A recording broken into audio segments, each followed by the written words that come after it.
You know, last night was supposed to mark the arrival of the Browns. Instead, it ended up marking the re-arrival of the Ravens. Baltimore, remember, at this time last year had the erstwhile MVP, was running away to the best record in the NFL, and they bested the Browns last night in a Monday Night Football instant classic, and that's where we're going to begin with Keyshawn, J. Will, and Zubin, presented by Progressive Insurance. All of our guests on the Shell Pennzoil Performance Line will head to Cleveland in 40 minutes, boots on the ground, to see what the story is there this morning after they were setting up for such a great, momentous night, trying to get to that elusive 10-win mark for the first time since 2007, creep closer to ending the NFL's longest playoff drought. But this morning, Key, I want to quickly start, even though there is so much talk about the Browns, I want to start with the Ravens and Lamar Jackson coming out of the locker room and reminding us, cramp or no cramp, crimping the Browns style, that he is a game changer for the ages. I started cramping on the field. Like, the two passes I throw, like right before those two passes I throw to Willie and Mark, the overthrows, I was cramping my forearm. And I'm telling the coach, I'm like, man, I need to get some salt in my system real quick. And, you know, we punt the ball. I'm on the sideline. Titans end up catching the pick on the interception. We go down to score. And right after that, I get a ball to JK, and my legs just start cramping. And I'm like, bro, like, I need something now, like, to help me get better real quick, because this is a crucial game right here. You know, both teams be playing their hearts out. And we went to the back.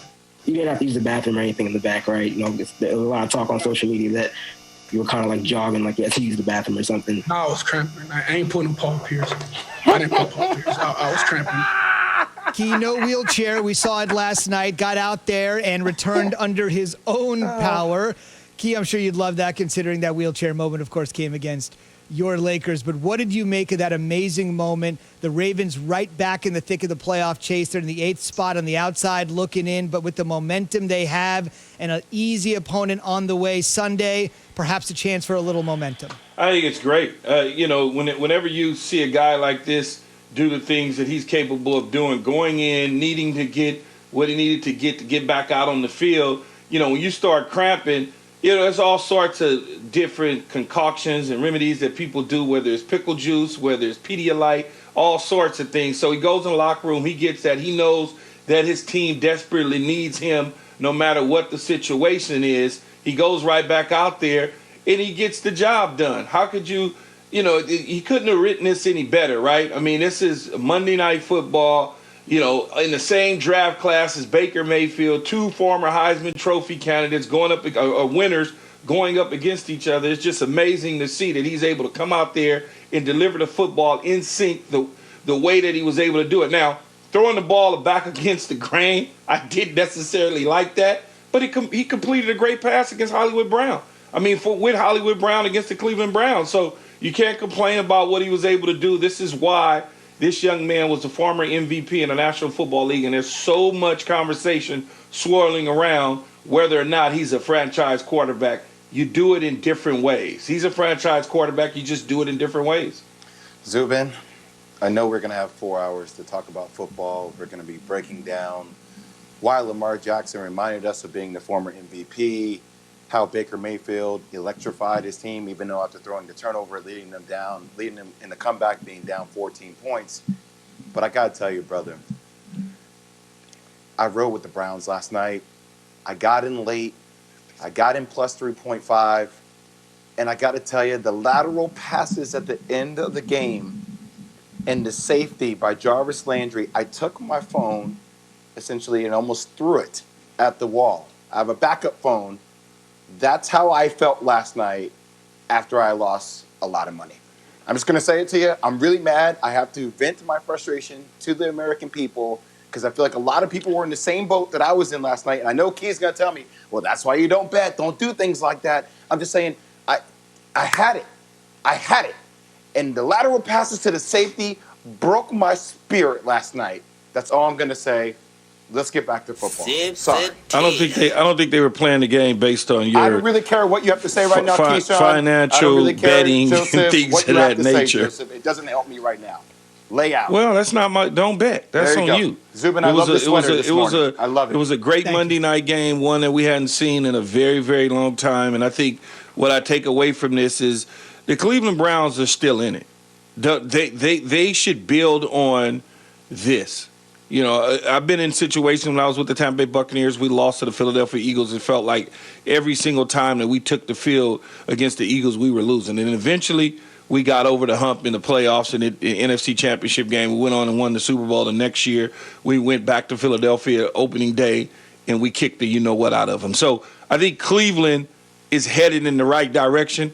You know, there's no such thing as moral victories. At least I don't believe in moral victories, but from a outsider looking in, there's a lot of positive signs to take away from this in that 47-42 thriller on a Monday night football game. Just, you know, I take a lot away from it from a positive standpoint. I really do. I'm with you, Kate. I was going to say something real quick back to football. Look, it was the game of the year. Last night was the game of the year. Prime time like that, to see it come back, to see Lamar Jackson pull a Willis Reed, essentially come back onto the field, lead them back into this game to win this game down the stretch of a field goal, 55-yard field goal. It speaks volumes about this game. Lamar Jackson saved the season for the Ravens. Saved the season. And it goes to show you how special of a talent he is having him on the field. There's no doubt about it. About 50 years ago, as Jay referenced, Willis Reed saved the Knicks season, their championship season, by limping back out there, and a half century later. Paul Pierce did the same thing. Saved Boston Celtics season. You're right about that. Wheelchair aided or not. We're asking on the Dr. Pepper Twitter feed this morning, which team would you fear more in a playoff game? I know the sample size is small, and we're always reacting to what we just saw, but take a deep breath. Is it the Ravens or the Browns? Be a part of the Keyshawn, J. Will, and Zubin Nation on the Dr. Pepper Twitter feed, ESPN Nation, presented by Dr. Pepper. It's official. College football is back, and so is your favorite Dr. Pepper-loving college football town, Fansville.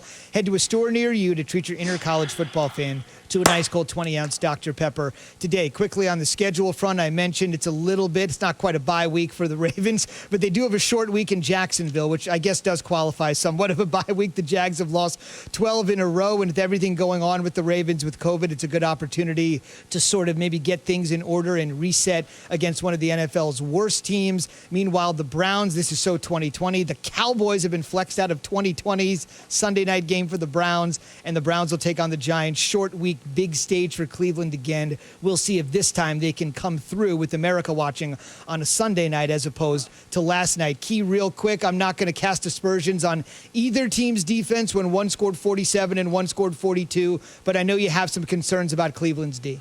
Yeah, you know, just when you start to look at the matchups that they could face down the line in the playoffs, if they get in the playoffs, which I think they will based on the remaining schedule and the way things are shaking out in the AFC. But when you start looking at the prize, you got to look at Kansas City.